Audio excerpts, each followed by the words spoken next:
The stars had always been beautiful.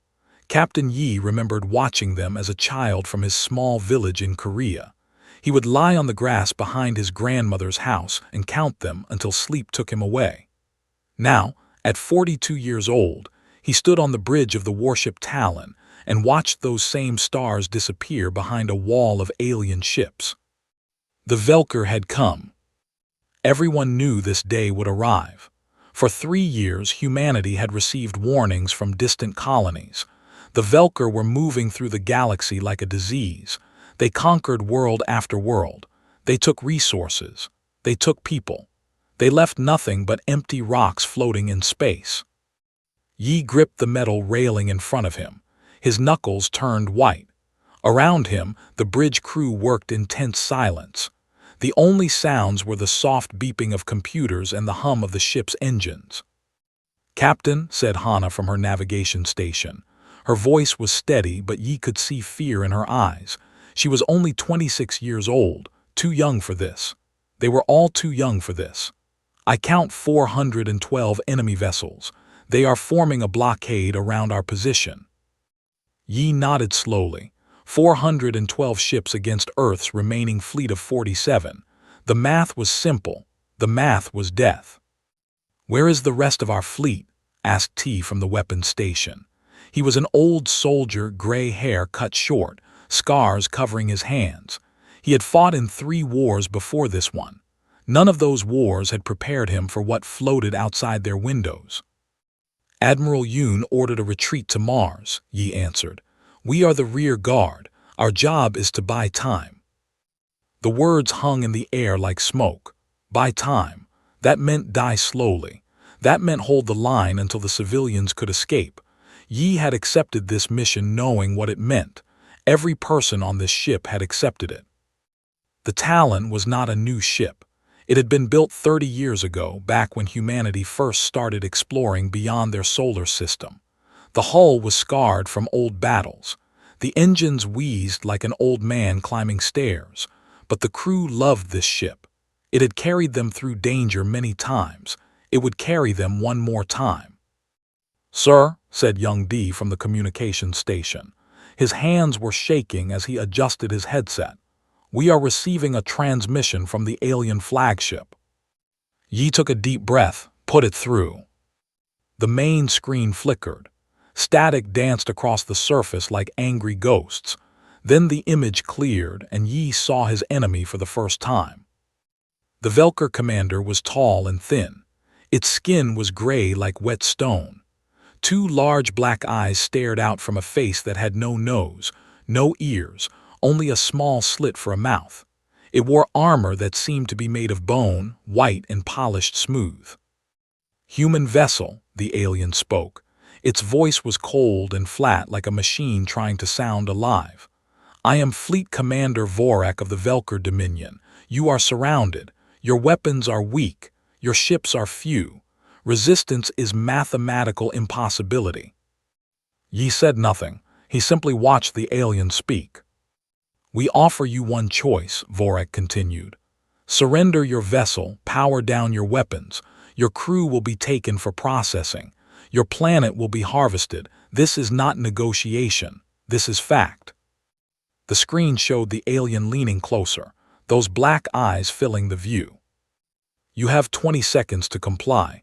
After 20 seconds, we will destroy you. The countdown begins now." The transmission ended. The screen returned to showing the wall of enemy ships. 20 seconds. Yi looked around his bridge. He saw Hana, young and brilliant, the best navigator in the fleet. He saw T, old and tired, but still fighting after all these years. He saw D, barely out of training, trying so hard to be brave. He saw me at the engineering station, her fingers flying over controls, keeping their old ship alive. He saw Bo at the sensor station, watching the enemy with eyes that showed no fear. These were his people, his family. They had served together for 5 years. They had celebrated birthdays in the mess hall. They had mourned friends lost in battle.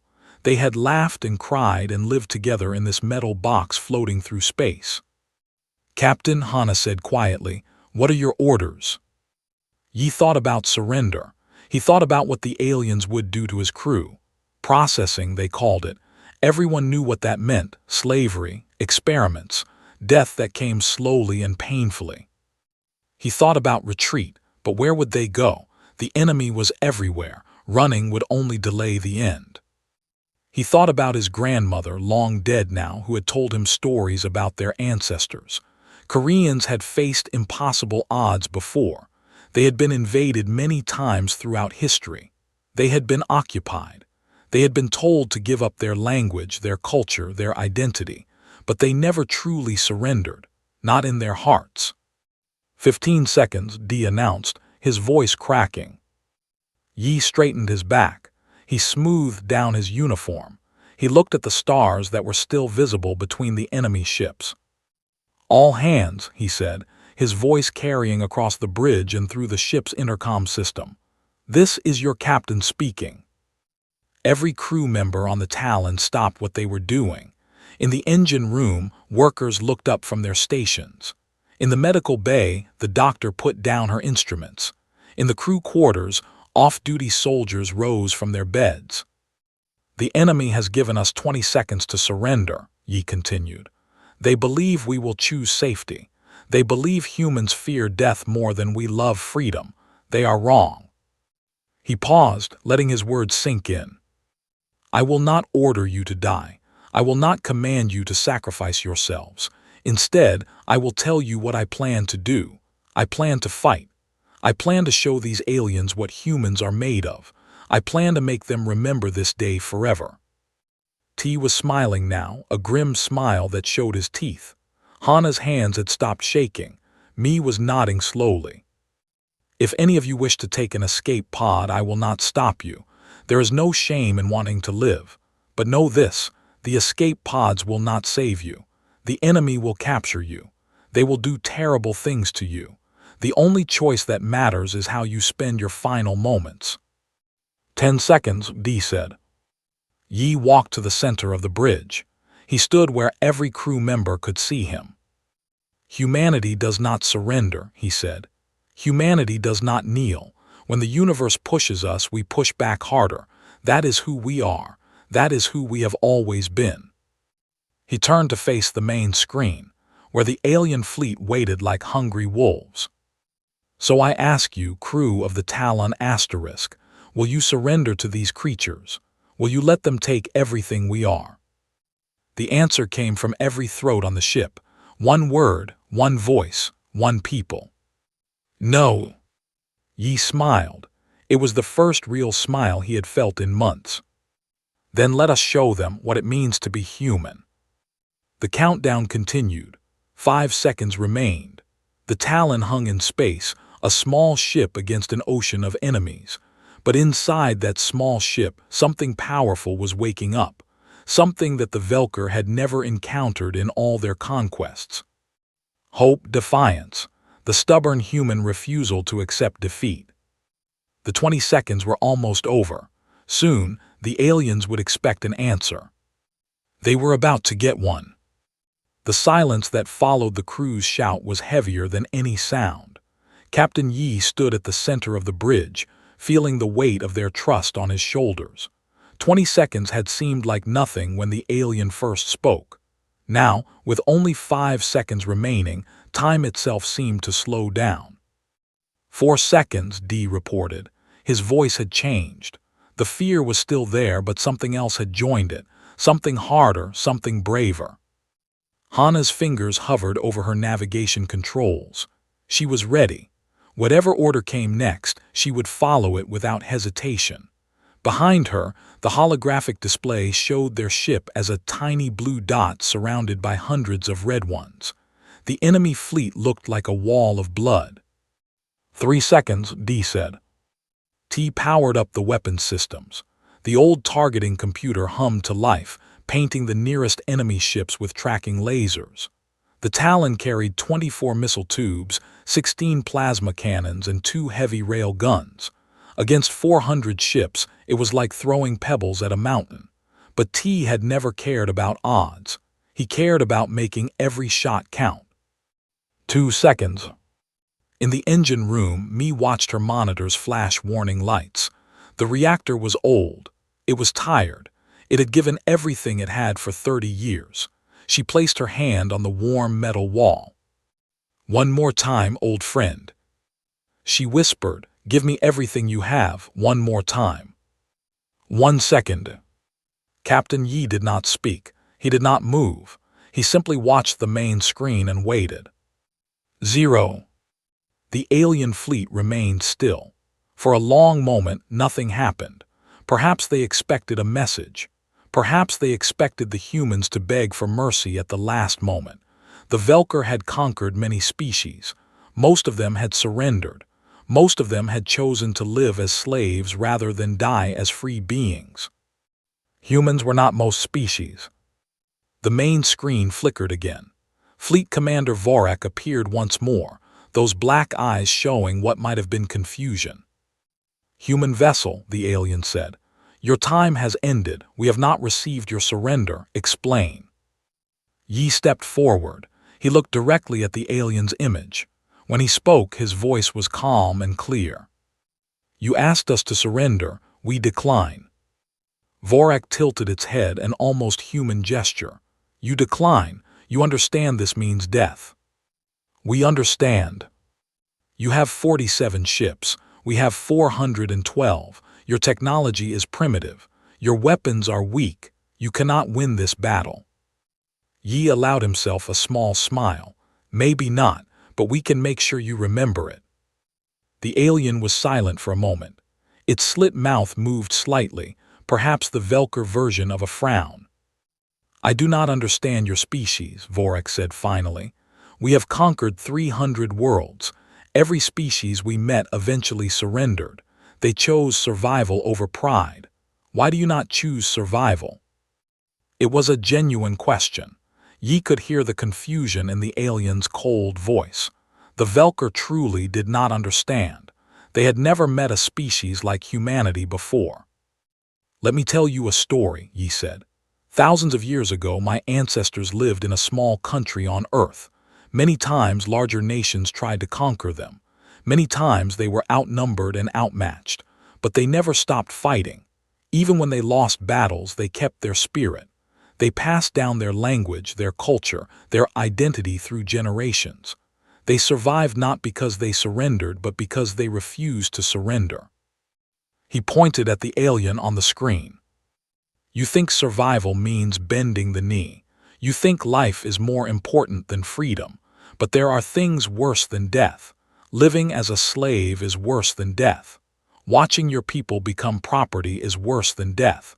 Forgetting who you are is worse than death." Vorak's black eyes seemed to narrow. "You speak of concepts we do not recognize. Pride, freedom. These are inefficient emotions. They serve no purpose." "Then you will never understand us," Yi replied. "And that is why you will never truly defeat us. You can kill every human in this fleet. You can burn Earth to ash. But as long as one human remains alive somewhere in this universe, we will keep fighting. We will keep resisting. We will make sure your conquest costs you more than it is worth." The alien commander was quiet for a long time. Around the bridge, the crew watched the exchange with wide eyes. They had never heard anyone speak to a Velker this way. Usually, conversations with the aliens ended with surrender or death. This was something new. "You are interesting," Vorak said at last. "Most species lose their courage when they see our fleet. You have seen our fleet and your courage grows. This is unexpected." "We are full of surprises," Yi said. "Perhaps," the alien leaned back in its chair, "but surprises will not save you. We gave you 20 seconds. You wasted them. Now you will die." "Maybe," Yi agreed. "But we will not die quietly. We will not die begging. We will die screaming and fighting and taking as many of you with us as we can. Your soldiers will tell stories about this day. Your children will learn about the humans who refuse to kneel. And every species you conquer after us will hear those stories and wonder if maybe, just maybe, they should fight too." Vorak's mouth twitched. "You seek to inspire rebellion through your death." "I seek to show the galaxy that the Velker can be hurt. that you are not gods, that you can bleed and burn and die just like everyone else. The alien stood from its chair. Even through the screen, Yi could feel its anger. The Velker were not used to being challenged. They were not used to being spoken to as equals. Enough talk, Vorex snarled. Prepare to die, human. We will destroy your ship first. Then we will destroy your fleet. Then we will destroy your planet. Your species will be erased from history. The transmission cut off. Yi turned to face his crew. Every face was looking at him. Some were scared. Some were determined. All of them were ready. You heard the alien, Yi said. They think they can erase us. They think they can make the galaxy forget that humanity ever existed. He walked to his captain's chair and sat down. His hands gripped the armrests. Hana plotted a course directly toward their flagship. Hana's fingers danced over her controls. Course plotted, sir. T, charge all weapons. I want everything we have ready to fire. T grinned. Weapons charging, sir. They'll feel every shot. Me, I need full power to the engines. Push the reactor as hard as it can go. Through the intercom, Mi's voice answered. You'll get everything she has, Captain, I promise. D, open a channel to our entire fleet. Let everyone hear what I'm about to say. D worked his console. Channel open, sir. All ships can hear you. Yi took a deep breath. Outside the window, he could see the enemy fleet starting to move. Their weapons were powering up. Bright lights began to glow along their hulls. The attack was coming. This is Captain Yi of the Talon Asterisk to all human vessels. The enemy expects us to run. The enemy expects us to scatter like frightened animals. But we are not animals. We are humans. We are the descendants of people who crossed oceans in wooden boats. We are the descendants of people who climbed mountains that touched the sky. We are the descendants of people who reached for the stars and grabbed them with both hands. He stood up from his chair. Today we show the galaxy what that means. Today we fight not for victory but for honor. Today we make the Velker fear us. On every ship in the human fleet, crew members listened to their captain's words. On the Asterisk Talon Asterisk, the bridge crew felt something stir in their hearts. It was an old feeling, a primal feeling, the feeling their ancestors had known when facing impossible odds. The feeling of going down fighting. All ships, Yi commanded, attack. The human fleet surged forward, 47 ships against 412. The odds were hopeless. The outcome was certain. But the humans did not care about odds. They cared about making their stand. The space between the fleets erupted into fire.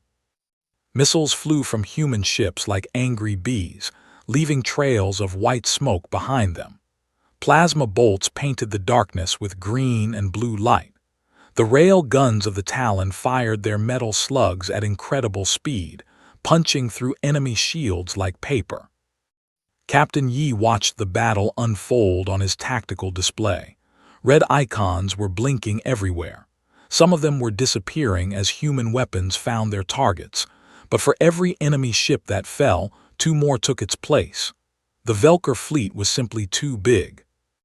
Direct hit on enemy cruiser 7, T shouted from his station. His old hands moved faster than seemed possible, targeting and firing without pause. She's breaking apart. The destroyed alien ship spun away into the void, flames pouring from its wounds. But there was no time to celebrate. 1,000 more enemies remained. Incoming fire port side, Hana warned. The Talon shook as enemy weapons struck its shields. The lights flickered. Sparks flew from a damaged console near the back of the bridge. A young officer fell from his chair but quickly got back up. Shields at 70%, Bo reported from the sensor station. We took some damage to the outer hull, but nothing serious. Yi nodded. Keep us moving, Hana, make us hard to hit. The Talon danced through the battle, spinning and rolling to avoid the worst of the enemy fire. Hana's hands were a blur on her controls. She had trained for years to become this good. Every movement she made was perfect. Every turn she took saved lives. Around them, the rest of the human fleet was fighting just as hard. The destroyer Sun's Fist had already destroyed 8 enemy vessels before taking heavy damage. The cruiser Mountain Shadow was protecting smaller ships, using its bulk as a shield. The frigate River's Song was racing through the enemy formation, striking and retreating like a hunting wolf. But they were losing.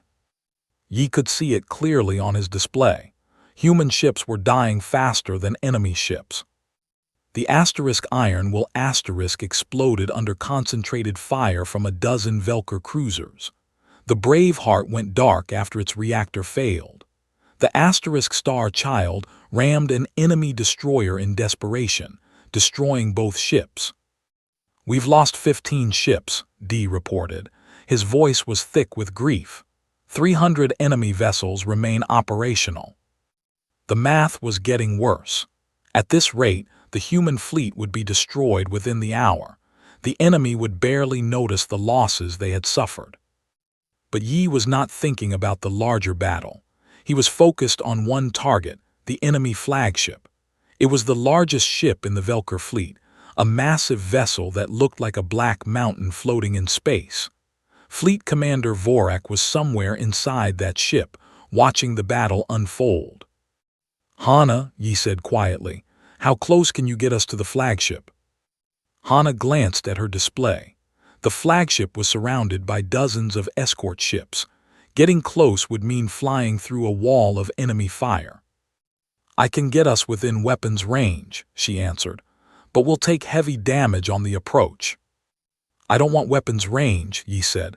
"I want collision range." The bridge went silent. Every crew member turned to look at their captain. They understood what he was saying. They understood what it meant. Hana's face was pale, but her voice was steady. "Sir, are you ordering me to ram the flagship?" Yi shook his head. "I'm not ordering anything, I'm asking, can you do it?" For a long moment, Hana said nothing. She looked at her console. She looked at the tactical display showing the enemy flagship. She looked at her hands, which had guided this ship through so many dangers. Then she looked up at her captain and smiled. "I can do it." T let out a barking laugh. "Now that's the spirit. If we're going to die, let's make it count." "Me," Yi called through the intercom. "Did you hear that?" "I heard," Mi's voice replied. She sounded tired but determined. "The reactor is already running hot, but I can push it harder. We'll have full power until the moment of impact." "Bo, I need you to find the weakest point in the flagship's hull. If we're going to hit them, I want to hit them where it hurts the most." Bo was already working. His fingers flew across his sensor controls, analyzing the enemy ship structure. The main reactor is located in the center of the ship, protected by heavy armor, but there's a supply bay near the lower section. The hull is thinner there. If we hit at the right angle, we could punch through and reach the core. "Plot that point for Hana." "Already done, sir." Captain Yi stood from his chair. He walked to the front of the bridge and looked out the main window. The battle raged all around them. Fire and light and death painted the stars. Somewhere out there, Earth waited. Millions of people were looking up at the sky, wondering if they would survive the night. He thought about his grandmother again. She had died before humanity reached the stars, but she had always believed they would. "Our destiny is not on this small rock," she used to say. "Our destiny is out there among the stars. Never forget that." "Captain," Hana's voice broke his thoughts. "The course is ready. Full speed to the flagship. We'll arrive in approximately 4 minutes." 4 minutes. That was all the time he had left. 4 minutes to live. 4 minutes to make a difference. Yi turned to face his crew. They were all watching him, waiting for his final words. "I want to thank all of you," he said, "for your service, for your courage, for standing beside me when everything looked hopeless. You are the finest crew I have ever had the honor to serve with." Hana wiped tears from her eyes, but kept her hands steady on the controls. "When we hit that flagship, we're going to shake the foundations of the Velker Empire. They've never lost a flagship before. They've never had an enemy get this close. After today, they will know fear. Real fear. The fear that somewhere out there, another human ship might be coming for them. He looked at each face in turn. Young D, who had grown up so much in these past few hours. Old T, who was grinning like a man who had finally found the fight he was looking for. Brave Hana, who would guide them through fire and death with perfect precision. Steady Bo, whose sensors would find the path to victory.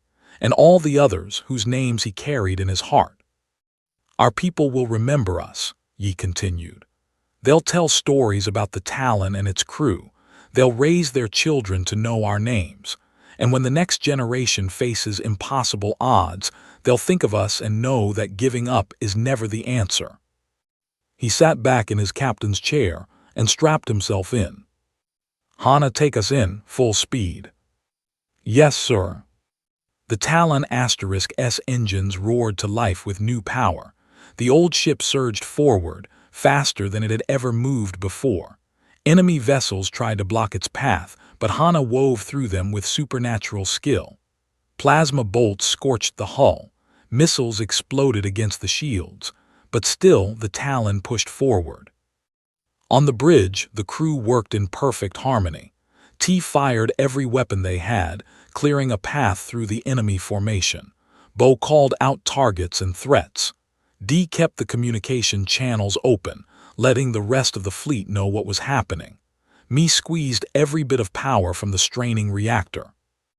And Hana flew like she had never flown before. The flagship grew larger in the window. Its dark hull blotted out the stars. It was the biggest thing Yi had ever seen, a weapon designed to break the spirits of entire civilizations. But the spirits on the Talon refused to break. 3 minutes to impact. 2 minutes. 1 minute. The collision course was set. Nothing could stop them now. 60 seconds remained. The Talon screamed through space like a bullet made of courage and steel. Its engines burned so bright that they looked like a small sun. The hull glowed red from the heat of enemy fire, but the ship kept flying. Nothing could stop it now. Nothing would stop it. Captain Yi watched the flagship fill his entire window. It was no longer a distant shape among the stars. It was right there, close enough to touch. He could see individual gun ports on its surface. He could see the welding marks where sections of armor had been joined together. He could see the symbol of the Velker Empire painted in white on the black hull. 50 seconds, Hana announced. Her voice was calm. Her hands were steady. She had become one with the ship, guiding it through the storm of weapons fire with movements that seemed impossible. Twice, an enemy destroyer tried to block their path. Twice, she found a way around it. The Talon spun and dove and climbed, always moving forward, always getting closer. T was laughing now. It was not the laugh of a madman. It was the laugh of a warrior who had found his purpose. His weapons never stopped firing. Every plasma cannon blazed with continuous fire. Every missile tube emptied its contents into enemy ships. He was not trying to destroy the flagship. He was clearing a path. 40 seconds. The enemy had finally realized what was happening. The ships surrounding the flagship were scrambling to intercept. Beams of light cut through space around the Talon *. Missiles exploded so close that the bridge crew could feel the heat. An entire squadron of Velker fighters dove toward them, their weapons blazing. T destroyed 5 of them. The remaining fighters hit the Talon *S shields with everything they had. Shields at 20%, Bo shouted over the chaos. 30 seconds. Captain Yi pressed the intercom button. Mi, I need those shields back up. Mi's voice came through, strained and tired. I'm rerouting power from life support. You'll have shields, but make it quick. The lights on the bridge dimmed as power shifted to the shields. The temperature began to drop as heating systems went offline, but the shields strengthened, pushing back against the enemy fire. 20 seconds. The flagship's main weapons were powering up. Yi could see the massive gun ports glowing with energy. These were weapons designed to destroy space stations with a single shot. If they fired at the Talon asterisk, there would be nothing left but dust. "They're targeting us," Bo screamed. 15 seconds. Hana's voice cracked for the first time. Yi made a choice. T, target their main guns, everything we have. T did not hesitate. The Talon asterisk S-rail guns fired their last rounds directly at the flagship's weapon systems. The metal slugs traveled at impossible speed, punching through armor and tearing apart machinery. The glowing gun ports flickered and went dark. The main weapons would not fire in time. 10 seconds. The flagship tried to move, but it was too massive, too slow. The smaller Velker ships threw themselves into the Talon asterisk S path, sacrificing themselves to protect their commander. One destroyer exploded against the Talon asterisk S shields. Another scraped along the hull, tearing off armor plates. But still, the Talon flew on. 5 seconds. On the bridge of the flagship, Fleet Commander Vorak watched the human ship coming toward him. For the first time in its long life, the alien felt something new, something cold and terrible that gripped its heart. Fear. "They're insane," Vorak whispered. "They're actually going to do it." But the humans could not hear the alien's words. They were too busy making history. 3 seconds, Hana shouted. Captain Yi reached out and took her hand. She looked at him, tears streaming down her face, and smiled. 2 seconds. The hull of the flagship filled the entire window. There was nothing else. No stars, no enemy ships, just the dark metal that they were about to meet. 1 second. Yi closed his eyes. He thought of Earth. He thought of his grandmother's village. He thought of the stars that he had loved since childhood. "For Earth," he whispered. "For humanity," his crew answered. Then the Talon struck the flagship. The collision was unlike anything the galaxy had ever seen. The Talon asterisk S bow crumpled like paper, but the ship's momentum carried it forward. It punched through the flagship's outer hull, tearing a hole 300 meters wide. Metal screamed as it twisted and broke. Fire erupted from ruptured fuel lines. Atmosphere vented into space, carrying debris and bodies with it. The Talon kept going. It smashed through storage rooms and corridors, destroying everything in its path. Velker soldiers were crushed without even knowing what hit them. Machinery exploded. Walls collapsed. The mighty flagship shook like a wounded animal. In the engine room of the Talon asterisk, Mi held onto her console as the world fell apart around her. The reactor was going critical. Warning lights flashed everywhere. She knew what was coming. They all knew. "Thank you, old friend," she said to the ship. "You did good." The reactor exploded. The blast tore through what remained of the Talon asterisk, adding its fury to the destruction. The combined explosion ripped through the flagship's core, reaching the main reactor that Bo had identified. There was a moment of pure silence, a heartbeat where nothing seemed to happen. Then the flagship's reactor joined the fire. The explosion was visible from Earth. People standing on rooftops saw a new star appear in the sky, brighter than any other. It burned for 10 full seconds before fading away. They did not know what they were seeing. They did not know that they were witnessing the most important moment in human history. The flagship of the Velker Dominion was gone, not damaged, not defeated, gone, erased from existence by a single human warship and its crew of ordinary heroes. Fleet Commander Vorak died without ever understanding what had happened. In its final moment, the alien tried to comprehend how a primitive species in an aging ship had accomplished what no one in the galaxy had ever done. But understanding never came, only fire. The remaining Velker ships stopped their attack. They watched in horror as pieces of their flagship scattered across space. Their communications were filled with panicked voices, confused orders, and the strange silence of disbelief. The human fleet also stopped. The surviving 32 ships hung motionless in space, their crews staring at the place where the flagship had been. No one spoke. No one moved. On the bridge of the destroyer Sun's Fist asterisk, the young captain lowered her head. "They did it," she said quietly. "They actually did it." Her communications officer was crying. "The Talon asterisk is gone, sir. No life signs, no survivors." "I know," the captain replied. She straightened up and looked at the enemy fleet. "But look at them. Look at what the Talon asterisk accomplished." The Velker were breaking formation. Ships were turning away, retreating toward the edge of the solar system. They had lost their commander.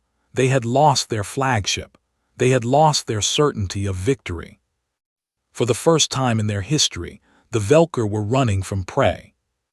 The human fleet let them go. There was no pursuit, no final attack, just silence and the floating debris that had once been the Talon and its crew. Captain Yi and his people were gone, but what they had done would never be forgotten.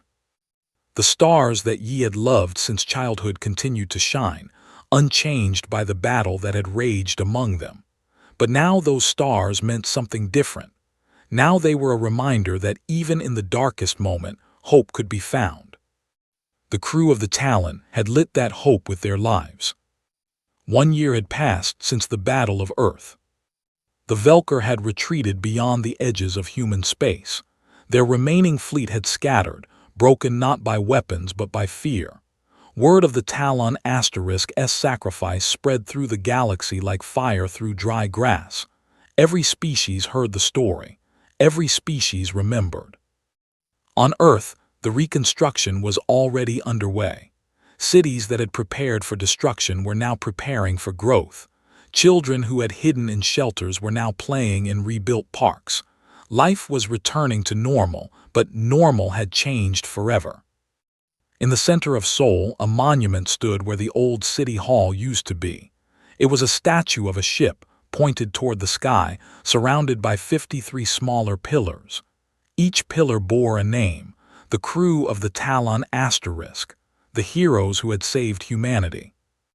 Captain Yi's name was at the center, carved in gold letters that caught the morning sun. Beneath it were simple words: "Humanity does not surrender." Young people came to the monument every day. School groups listened to teachers tell the story of the battle. Old veterans placed flowers at the base of the pillars. Families touched the names of loved ones and let their tears fall freely. But the monument was not just for mourning, it was for inspiration. A young girl named Yuna stood before the statue, her eyes wide with wonder. She was only 10 years old, born in the year before the Velker arrived. She did not remember the fear that had gripped the world. She only knew the stories. "Mom," she said, tugging at her mother's hand, "is it true that they flew their ship into the big alien one?" Her mother smiled sadly. "Yes, it's true.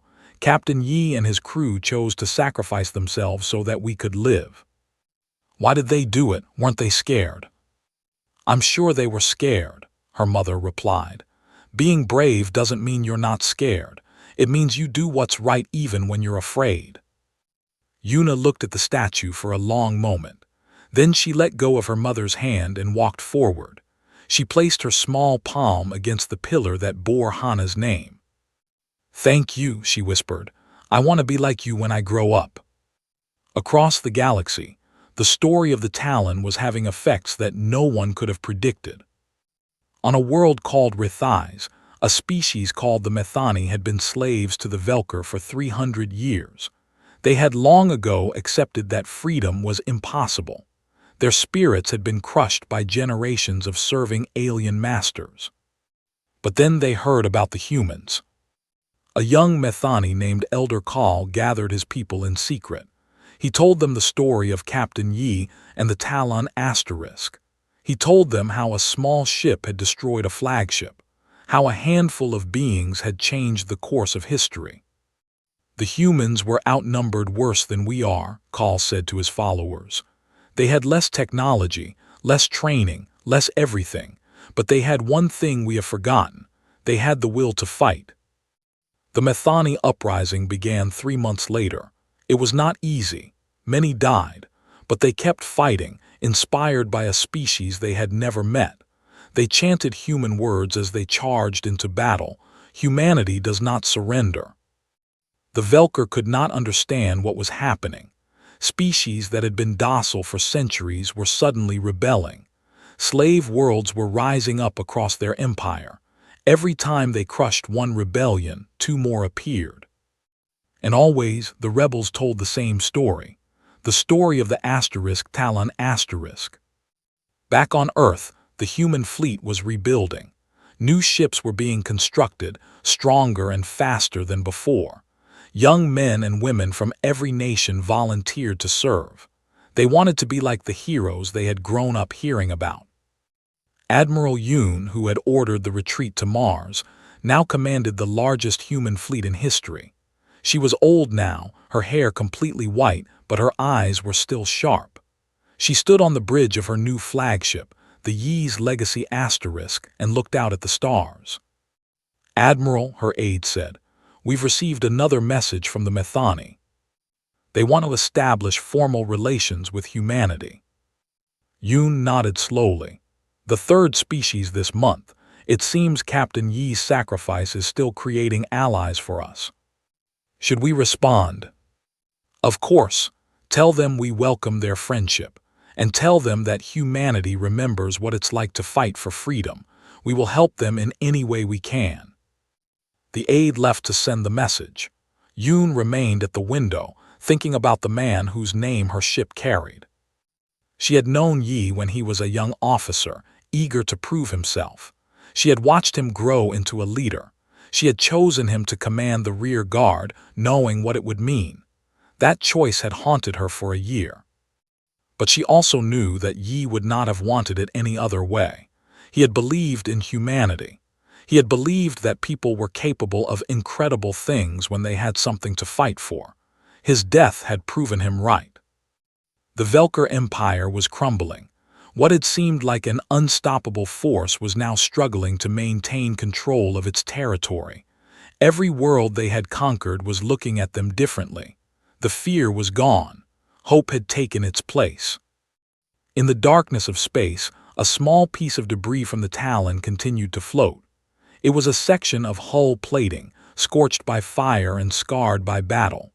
On its surface, barely visible beneath the damage, was the ship's registration number. This piece of metal had traveled farther than any memorial on Earth could reach. It drifted past worlds that had never heard of humanity. It floated through regions of space that no living being had ever explored. And wherever it went, it carried a message. Here was proof that the small could challenge the great, that the weak could defeat the strong, that courage was more powerful than any weapon ever built. Perhaps someday another species would find this debris. They would study it and wonder where it came from.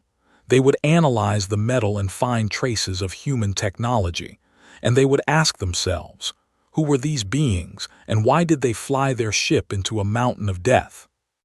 The answer would be waiting for them, carved into the hearts of everyone who heard the story. Humans do not surrender. They fight.